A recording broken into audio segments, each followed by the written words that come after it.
She said if you cannot handle my world, go home in front of her influencer friends on a sponsored trip to Maui. So I did.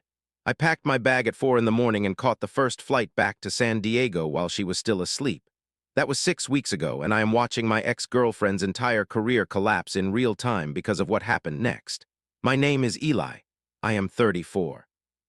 Until 2 months ago, I was in a 3-year relationship with Natalie, a travel influencer with 400,000 followers. I am a photographer. For the first year and a half, things felt real. We traveled together, created content, supported each other. It felt like a partnership. Then something shifted. I started feeling less like her boyfriend and more like unpaid staff. She would reshoot the same sunset 12 times until the light hit her face perfectly. If I suggested we skip a photo op to actually enjoy a moment, she would get cold. When we were not working on content, she barely looked at me. When I brought it up, she said I was being dramatic. The Maui trip was supposed to be a reset, a luxury press trip sponsored by a big travel company. 6 influencers invited, plus partners. Day 1 was standard influencer content. Day 2 is when everything unraveled. We went to a private beach for a sunrise shoot. The brand hired a PR coordinator named Chase to manage the group. Mid-20s introduces himself with his Instagram handle. As the day went on, he focused more attention on Natalie, complimenting her poses, standing too close. I was sitting under a palm tree around noon, editing the morning footage on my laptop. When I heard Natalie laugh really loud, that specific laugh she does when she wants everyone to know she is having fun, I looked up and saw her and Chase standing by the water. He was holding a bottle of sunscreen, the way he was standing, leaning in close, the way she was tilting her head up at him. Something in my chest tightened. Then she yelled loud enough for the whole group to hear. "Hey Chase, can you help me with this?" Eli gets so weird about sunscreen stuff. A few people laughed. I did not react. I just kept looking at my screen, trying to process what just happened, trying to figure out if this was just innocent teasing or something deeper. Then she turned toward me, this smirk on her face like she was testing me, and said even louder, "Babe, if you are jealous, just go home." The group went silent for a second, then someone giggled nervously. Chase kind of grinned and looked away, like he was uncomfortable but also enjoying it. I felt every pair of eyes on the beach turned toward me, waiting to see how I would react, waiting to see if I would make a scene, get angry, prove her point that I was insecure and jealous. I closed my laptop, stood up, grabbed my towel, walked past her without saying anything. She called after me something like, "Oh my God, I am kidding." But her tone had that edge to it, that defensiveness that comes when someone knows they crossed a line but does not want to admit it. I just kept walking back toward the resort. I spent that afternoon sitting alone in the hotel room staring at the wall. My phone buzzed a few times. Messages from Natalie in the group chat probably explaining away my absence. I did not look. I just sat there, replaying the moment over and over. The way she said it, the way everyone laughed, the way I felt in that moment, small, disposable, like a punchline. Natalie came back around 6, annoyed that I had missed the afternoon activities. She said I was being childish, that I was embarrassing her in front of people she needed to impress, that everyone was asking where I went and she had to make excuses. I told her I was tired. She rolled her eyes and left to get ready for dinner. Not once did she ask if I was okay, not once did she apologize. She just made it about her, about how my feelings were inconveniencing her brand. While she was in the shower, I opened my laptop and looked at flights. There was a red eye leaving Maui at 5 the next morning. I stared at that flight for probably 30 minutes, my cursor hovering over the purchase button. Part of me thought this was insane, that I was overreacting. That relationships go through rough patches and you work through them. You do not just leave in the middle of the night like a coward, but another part of me, the part that had been getting quieter and smaller over the past year and a half, was screaming that this was not a rough patch. This was a pattern. This was who we had become, her needing an audience for everything, even her relationship. Me shrinking into the background, holding the camera, keeping quiet, pretending it did not bother me. I clicked purchase. The confirmation email hit my inbox. There was no going back now. Then I started packing my bag quietly while she was doing her makeup in the bathroom, folding my clothes, unplugging my laptop charger, moving like a ghost through a room that suddenly felt like it belonged to someone else's life. She left for dinner around 8 without asking if I wanted to come. Did not even look back when the door closed. The sound of her heels clicking down the hallway, getting quieter. Then gone. The door clicked shut and I just sat there on the edge of the bed, feeling like the biggest coward in the world. But I also felt something else. Relief, like a pressure valve had finally released. Like I had been holding my breath for 18 months and only now remembered how to exhale. I set my phone alarm for 3:30 in the morning, Lay down fully clothed on top of the covers, stared at the ceiling, did not sleep. When the alarm went off, I got up in the dark, grabbed my bag, and stood at the door for a minute, looking back at the room. At her stuff scattered everywhere, her ring light set up by the window, her outfits laid out for tomorrow's shoot, evidence of a life I was no longer part of.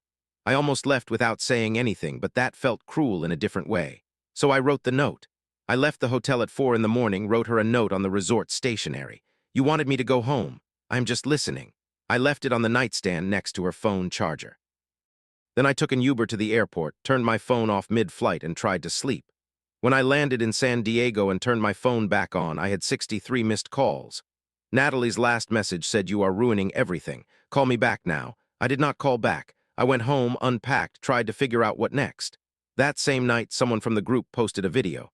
15 seconds of Natalie yelling, "If you are jealous, go home with me," walking away in the background. Caption, "When your boyfriend cannot handle your success." It went viral, millions of views in 48 hours, but comments were not on her side. People asked why she would humiliate her partner publicly. Her followers dropped thousands daily. Brands pulled deals.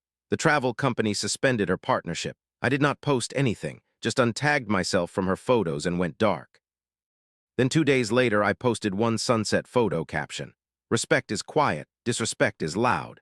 That post got more engagement than anything I have shared. My followers doubled in 5 days. Strangers sent support. People said they understood that I did the right thing.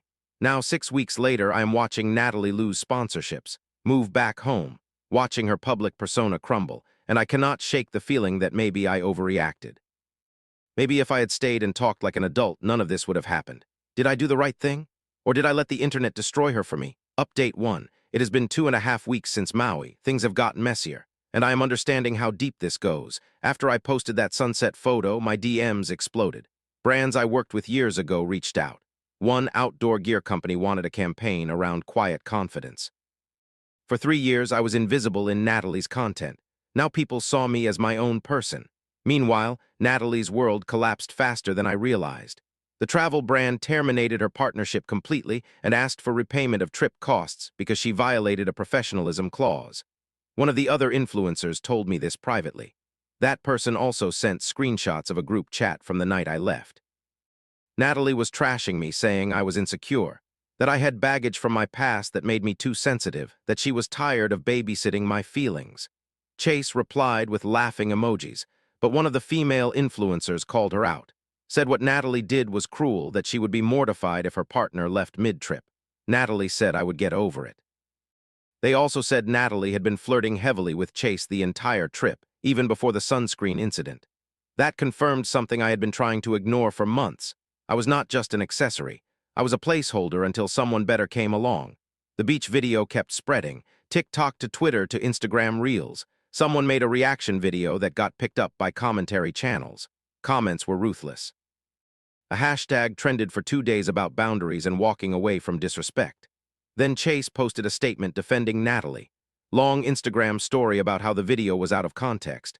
Within hours, someone leaked their DMs flirty messages, inside jokes, one from her the day after I left. At least now I do not have to pretend anymore. When I saw those screenshots, I felt sick, not heartbroken, but realizing how long I had made excuses for her. Natalie posted an apology video, crying, no makeup, on her bed, talking about mistakes and public pressure. People saw through it. Comments asked why she was apologizing to the internet instead of to me directly. She had not messaged me since that first night. No apology, no real conversation, just silence. Until 3 days ago, I was editing photos when my phone buzzed. Text from Natalie, "Can we talk, please? I'm staying at my mom's in Sacramento. I just need to explain." I did not respond right away. Eventually, I replied, "I do not think talking will fix this." She called immediately. I let it ring. She called again. Then sent a wall of text about her terrible mistake, about career pressure, about missing me. I did not block her, but I did not respond either. Days later, a journalist emailed me writing about masculinity and emotional intelligence in modern relationships. Wanted to interview me. I said yes. We talked for an hour about my firefighter background, about losing my friend in that fire, and how it changed how I saw conflict, about rebuilding my life around something quieter, about realizing Natalie and I wanted different things. She asked if I regretted leaving. I said no. Only that I did not leave sooner. The article came out yesterday, shared everywhere, people quoted, "I did not leave to punish her. I left because staying would have meant pretending I was okay with being treated like that. And I am done pretending. My phone has not stopped. More brand inquiries, podcast requests, gallery exhibitions, life moving forward in unexpected ways. But it feels strange, like being rewarded for self-preservation. Natalie's Instagram is a ghost town, lost over 100,000 followers. Engagement nearly gone. Mutual friends say she is genuinely struggling, not just professionally, mentally. She broke down at her mom's last week, stopped posting. I do not feel good about that. I am not vindicated, just tired. Tired of being part of a story this public when I just wanted to move on quietly. But I know I made the right choice for the first time in 3 years. I can breathe.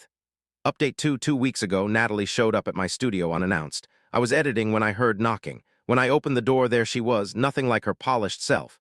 No makeup, hair pulled back, dark circles, hoodie and jeans. She looked small. She said, "Please, just give me 10 minutes. I hesitated. Part of me wanted to close the door, but I could not. So I let her in. She sat on the couch, hands shaking, and started talking. Lost everything. Brand deals, sponsorships, even her LA apartment because she could not afford rent. Most influencer friends stopped calling because associating with her was bad for their brands. Even her family struggled to understand. Her mom kept asking why she would humiliate someone she loved in front of strangers. I let her talk. Then she said, "Everyone thinks I am this shallow, mean person now. And maybe I am, I do not even know anymore." I finally spoke. "You are not shallow, Natalie. You are just addicted to applause. You forgot what it feels like to sit in silence and be okay with who you are when no one is watching." She started crying, real, ugly crying. Not the performed kind she did in her apology video. Not the kind with perfect lighting and carefully placed tears.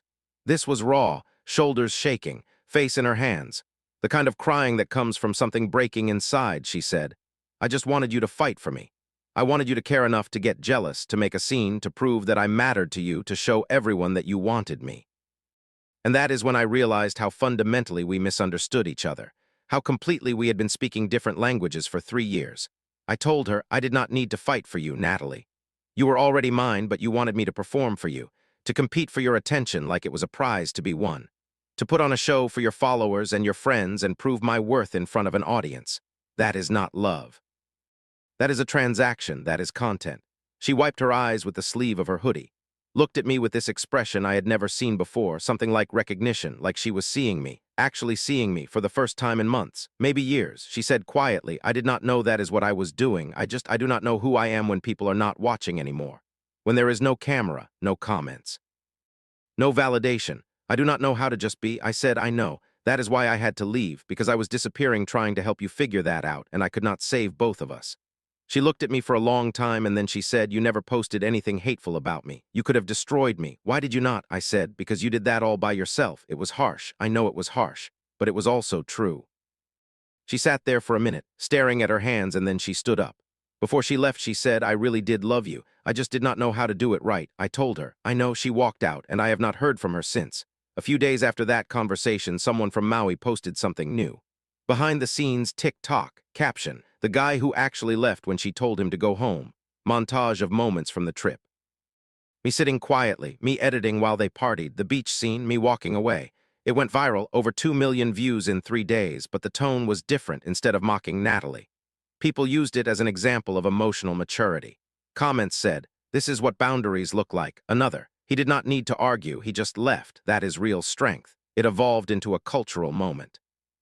People started using go home energy to describe walking away from disrespect instead of begging to be valued. My sunset photo became motivational graphics. Then a podcast emailed, legitimate one about modern relationships and emotional intelligence. They wanted me to talk about boundaries, about walking away, about redefining what it means to fight for a relationship. I said yes. The episode aired last week. We talked about my firefighter background, about how losing someone I cared about taught me that not every situation can be saved by staying and fighting. That sometimes the bravest thing is recognizing when something is beyond repair and walking away before it destroys you.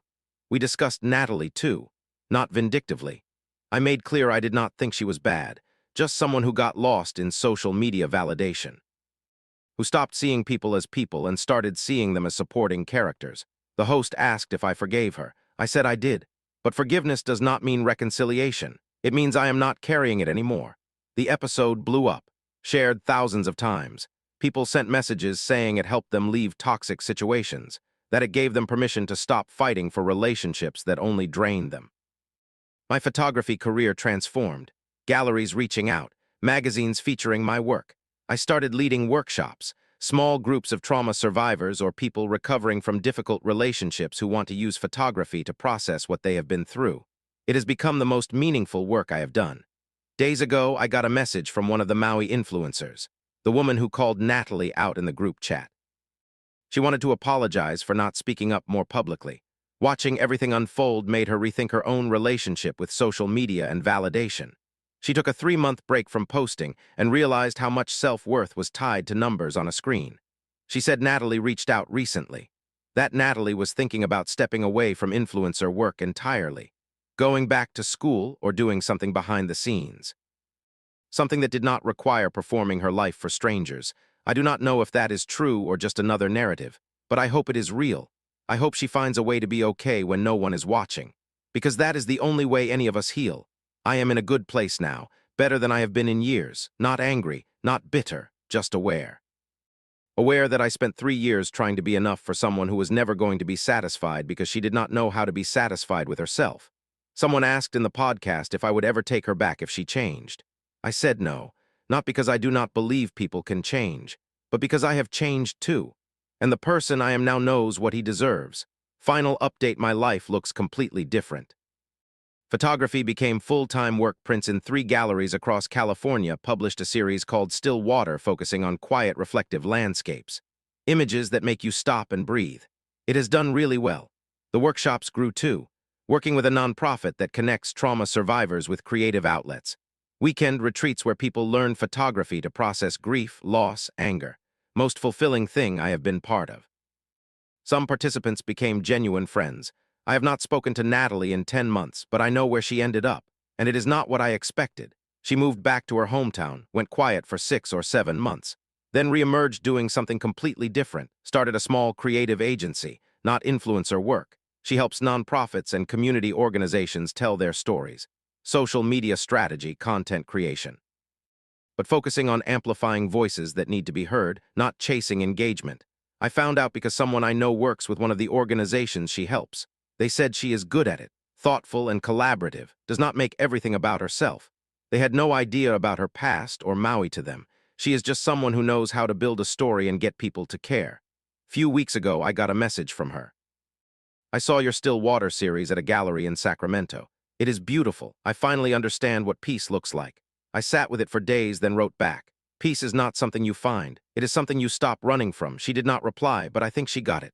I have been seeing someone new for a few months. Her name is Amy. She is a park ranger. We met when I was shooting at Torrey Pines and she was leading a guided walk. She is the opposite of everything I experienced with Natalie. Grounded, present, does not care about followers or branding or performing for an audience. When we are together, we just exist. We hike, cook, sit on her porch and watch the sun go down without documenting it. First time she asked about Natalie, I told her the short version. She listened, nodded, said, "It sounds like you both needed to let go of each other to become who you were supposed to be." That was it. No drama, just understanding. Last weekend, I drove to the coast at sunset, set up my camera facing the ocean. Tide was low. Sky painted gold and amber. I clicked the shutter and stood there watching the water. I thought about that day on the beach in Maui. The moment Natalie told me to go home. The moment I decided to listen. For 3 years, I had been trying to make myself smaller to fit into her world. Trying to be supportive enough, invisible enough, useful enough. I thought love meant sacrifice. Maybe sometimes it does, but not the kind where you lose yourself. She told me to go home, so I did. And for the first time in a long time, I actually am home. Not a place, just a version of myself I can live with. One that does not need external validation to know its worth. One that understands respect is not something you beg for. It is something you require. And if someone cannot give it, the healthiest thing you can do is walk away. I do not regret leaving. I do not regret the fallout. I do not even regret the 3 years together because they taught me what I will never accept again.